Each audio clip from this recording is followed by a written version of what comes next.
اعوذ باللہ من الشیطان الرجیم، بسم اللہ الرحمن الرحیم۔ اسلامک انفارمیشن کے ساتھ میں ہوں فیصل مقبول اور آپ دیکھ رہے ہیں اسلامک انفارمیشن۔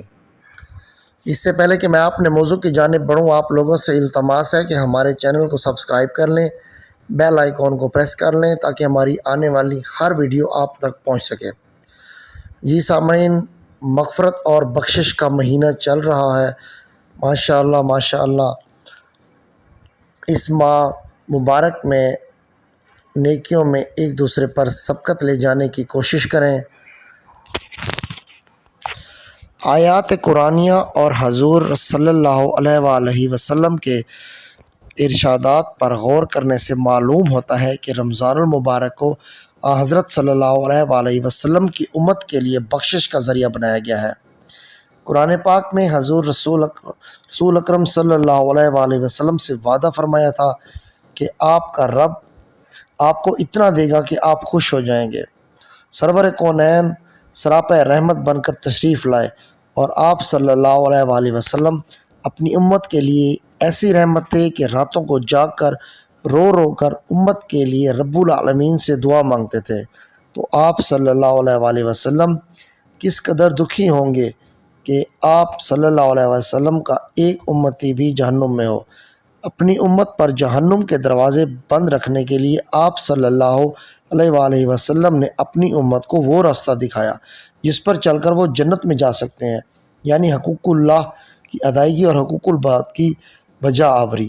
اسی لیے اللہ تعالیٰ نے بھی رمضان المبارک کو مغفرت اور بخشش کا مہینہ بنایا ہے۔ رمضان کے باقی ماندہ ایام میں بخشش کے لیے کھلے ہیں۔ فرمایا کہ جس شخص نے رمضان المبارک کے روزے رکھ لیے اس کے پچھلے سارے گناہ معاف، جس نے رمضان کی پوری تراویح پڑھ لی اس کے سارے پچھلے گناہ معاف، جس نے لیلۃ القدر میں عبادت کر لی اس کے سارے پچھلے گناہ معاف، اور اس ایک رات کی عبادت کا ثواب 1000 مہینے کی عبادت سے زیادہ ہے۔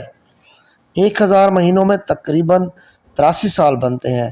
آج کل لوگوں کی عمریں شاذ و نادر 83 سال ہوتی ہیں، عام طور پر 60 اور 70 کے درمیان رخصت ہو جاتے ہیں۔ اس کا مطلب یہ ہوا کہ جس شخص نے لیلۃ القدر میں عبادت کر لی، گویا کہ اس نے پوری عمر یا اس سے بھی زیادہ عرصہ عبادت کر لی۔ یہ سب انعامات دیکھ کر معلوم ہوتا ہے کہ یہ مہینہ اللہ تعالیٰ کی طرف سے بخشش کا بہانہ ہے۔ رمضان المبارک میں اور بھی بہت سے اعمال کے بڑے بڑے فضائل رکھے گئے ہیں۔ اس ماہ میں روزہ افطار کرانے کی بڑی فضیلت ہے۔ افطار کرنے والے کو روزے کا ثواب ملے گا اور افطار کرانے والے کو بھی ایک روزے کا ثواب ملے گا۔ سید الکونین نے فرمایا کہ جس نے رمضان المبارک میں کسی روزہ دار کا روزہ کھلوایا تو یہ اس کے گناہوں کی مغفرت اور دوزخ سے آزادی کا ذریعہ ہے، اور اس کو روزہ دار کے برابر ثواب ملے گا اور اس کے ثواب میں کوئی کمی نہ ہوگی۔ صحابہ کرام نے عرض کیا، یا رسول اللہ، ہم میں سے ہر آدمی کو یہ وصیت نہیں کہ افطار کرائے۔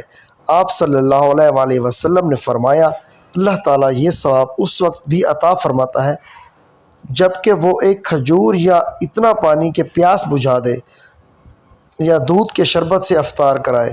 حضرت انس رضی اللہ تعالیٰ عنہ سے روایت ہے کہ حضور نبی کریم صلی اللہ علیہ وآلہ وسلم حضرت سعد بن عباد رضی اللہ تعالیٰ عنہ کے پاس تشریف لائے۔ حضرت سعد روٹی اور زیتون کا تیل لے کر حاضر خدمت ہوئے۔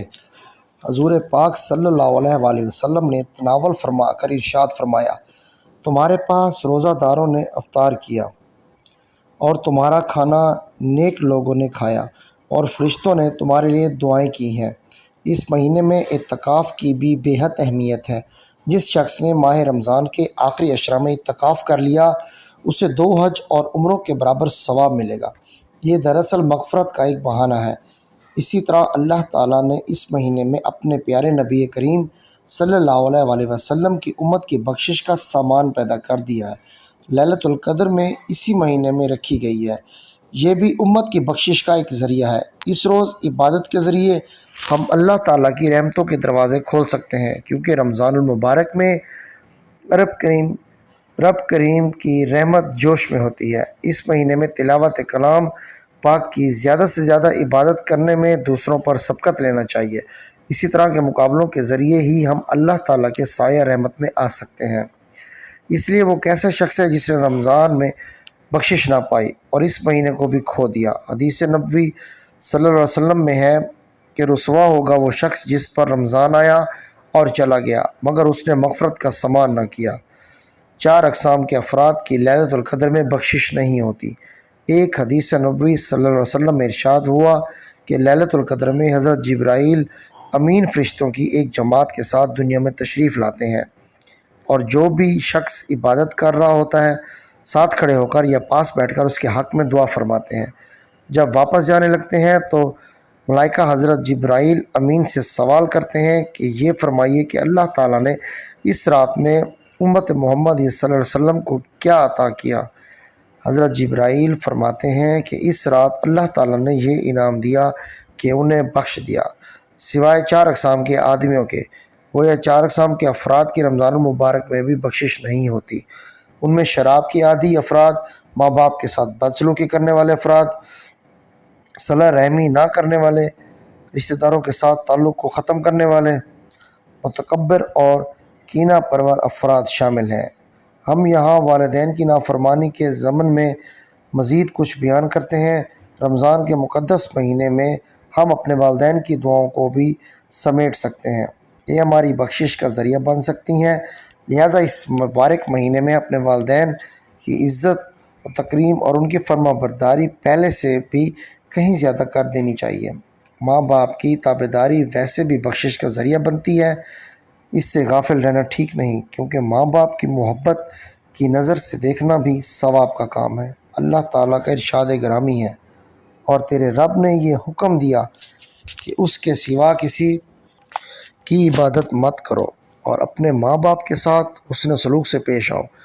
اگر وہ یعنی ماں باپ تیری زندگی میں بڑھاپے کو پہنچ جائیں، چاہے ان میں ایک پہنچے یا دونوں، ان سے کبھی ہوں مت کرنا اور نہ انہیں جھڑکنا، اور ان سے خوب ادب سے بات کرنا، اور ان کے سامنے شفقت سے انکساری کے ساتھ جھکے رہنا، اور یوں دعا کرتے رہنا، اے ہمارے پروردگار تو ان پر رحمت فرما جیسا کہ انہوں نے بچپن میں مجھے پالا ہے۔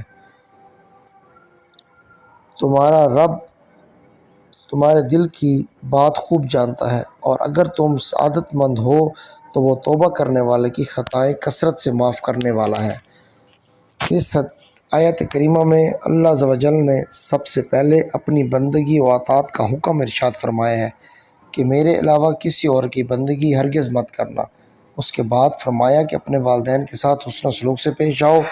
اولاد کو یہ سوچنا چاہیے کہ والدین نہ صرف میرے وجود کا سبب ہے بلکہ آج میں جو کچھ بھی ہوں انہی کی برکتوں کی وجہ سے ہوں۔ والدین ہی ہیں جو اولاد کی خاطر نہ صرف ہر طرح کی تکلیف، دکھ اور مصیبت مشقت کو برداشت کرتے ہیں بلکہ اپنا آرام، آسائش، راحت، اپنی خوشی، خواہش کو بھی اولاد کی خاطر قربان کر دیتے ہیں۔ والدین کے نافرمان اور قطع رحمی کرنے، اپنے گناہوں کی معافی مانگ کر نئی زندگی کا آغاز کریں۔ سب سے زیادہ محنت و مشقت اور تکلیف ماں برداشت کرتی ہے۔ اللہ تعالیٰ کا ارشاد ہے، اس ماں نے تکلیف جھیل کر اسے پیٹ میں رکھا اور تکلیف برداشت کر کے اسے جنا۔ حمل کے 9 مہینے کی تکلیف اور اس سے بڑھ کر بہت تکلیفیں اس نے سہیں، یہ سب ماں ہی برداشت کرتی ہے۔ بچے کی پرورش کے لیے باپ پر مشقت کرتا ہے، ہر موسم کی سختی برداشت کرتا ہے، صحت و بیماری اولاد کے لیے سب کچھ برداشت کرتا ہے اور یوں رزق کا بندوبست کرتا ہے۔ ماں بچے کی پرورش کرتی ہے، گرمی اور سردی سے بچانے کے لیے خود موسم کی شدت کو برداشت کرتی ہے۔ بچہ بیمار ہوتا ہے تو والدین کی نیندیں حرام ہو جاتی ہیں، دن رات کی پرواہ کیے بغیر ڈاکٹروں کی منتیں کرتے ہیں اور وہ اپنے خوشی بچوں پر نچھاور کر دیتے ہیں۔ تیسرا شخص جس کی لیلۃ القدر میں بخشش نہیں ہوگی، ان میں رشتہ داروں سے قطع تعلق کرنے والے شامل ہیں۔ صلہ رحمی ایک اہم فریضہ ہے۔ صلہ رحمی کا مطلب ہے رشتہ داروں سے تعلق جوڑنا، ان کے ساتھ حسن سلوک کرنا، اپنی ہمت کے بقدر مالی تعاون کرنا، ان کے ساتھ بہتر تعلقات قائم کرنا اور ان کی ہمدردی کرنا۔ اس میں والد اور والدہ کے آگے والدین بیٹی اور بیٹی کے آگے اولاد اور نیز بیٹے اور بیٹی کے آگے اولاد کے ساتھ باقی رشتہ دار بھی داخل ہیں، البتہ جو زیادہ قریب ہیں ان کا حق پہلے ہے۔ ارشاد باری تعالیٰ ہے، وہ لوگ جو اللہ سے کیے ہوئے عہد کو پورا کرتے ہیں اور معاہدے کی خلاف ورزی نہیں کرتے، اور جن رشتوں کو اللہ نے جوڑے رکھنے کا حکم دیا ہے یہ لوگ انہیں جوڑے رکھتے ہیں اور اپنے پروردگار سے ڈرتے ہیں اور حساب کے برے انجام سے خوف کھاتے ہیں۔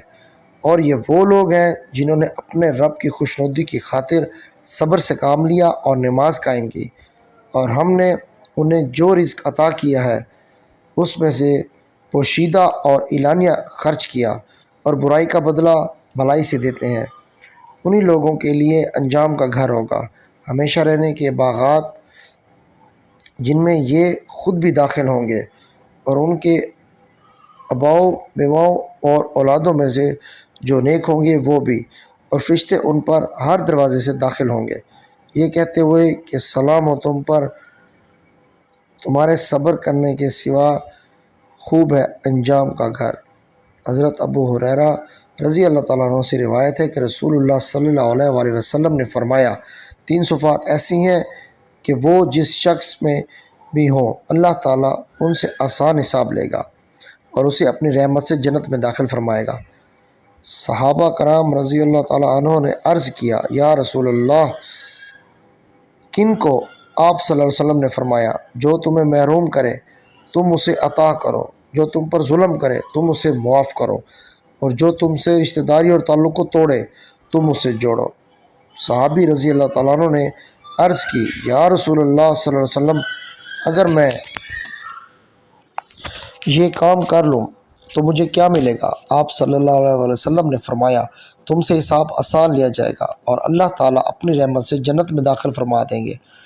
حضرت نبی کریم صلی اللہ علیہ وآلہ وسلم نے ارشاد فرمایا کہ میدان محشر میں رحم عرش خداوندی پکڑ کر یہ کہے گا کہ جس نے مجھے دنیا میں جوڑے رکھا آج اللہ تعالیٰ بھی اسے جوڑے گا، یعنی اس کے ساتھ انعام و کرام کا معاملہ ہوگا، اور جس نے مجھے دنیا میں کاٹا آج اللہ تعالیٰ بھی اسے کاٹ کر رکھ دے گا، یعنی اس کا عذاب ہوگا۔